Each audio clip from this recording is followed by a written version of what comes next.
Mga kulog, magandang umaga. May customer tayong dayo sa atin. Boss, saan kayo galing, boss? Tanaway ko ron. Tanaway, Batangas.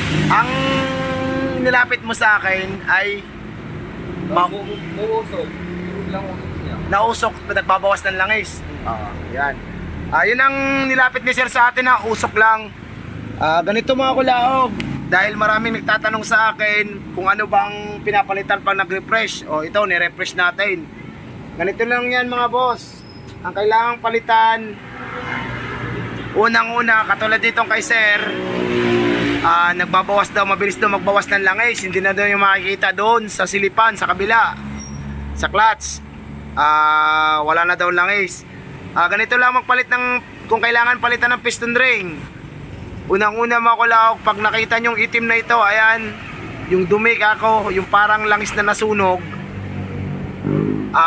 Yan, kailangan na yan ang palitan ng piston ring. Bakit kailangan palitan?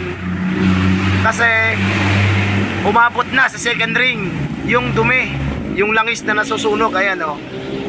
Ibig sabihin, nakakalusot na ang langis, kaya nagkakos yan ng usok.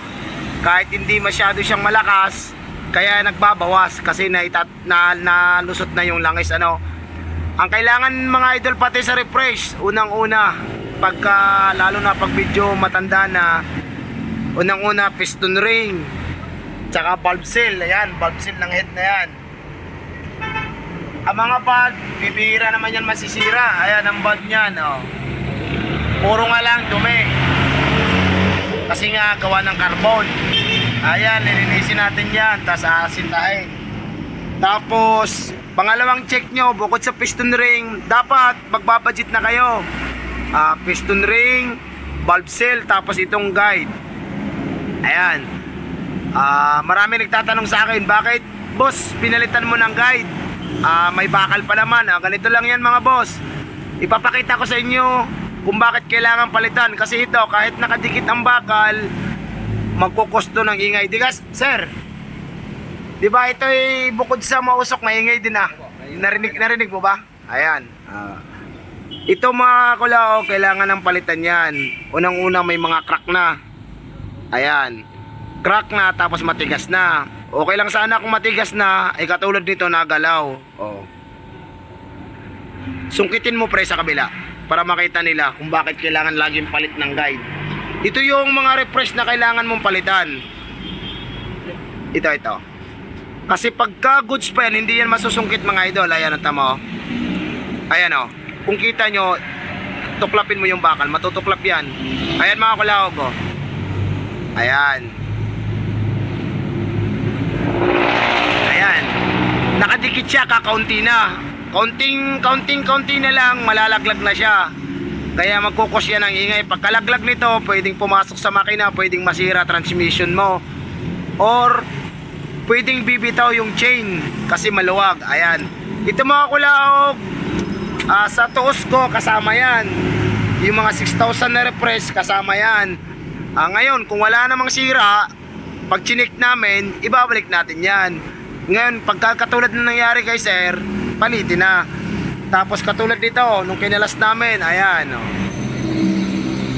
Wala na yung goma. Nasaan yung goma nito? Ito. Are yung mga goma niya, pasak na. Ayan, oh. Sa katagalan, kaya maingay.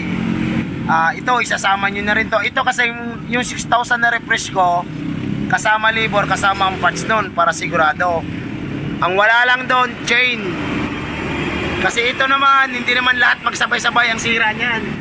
Yun lang kailangan natin palitan sa refresh, yun lang ang papalitan. Pero pagka alam natin pwede pa at goods at tatagal pa, hindi natin papalitan. Kaya kung nagtatanong kayo kung bakit yung iba ay refresh 10,000, 9,000, refresh lang, bakit ganun kalaki?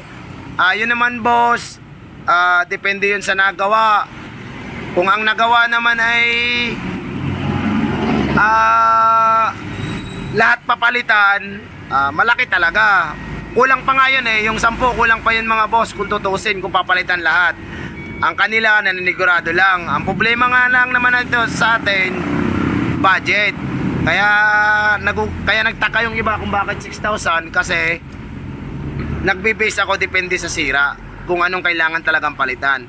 Mga kulawg, mamaya ayusin natin to, tapos paanda rin natin ulit. Titingnan natin kung may usok pa or ingay, ano.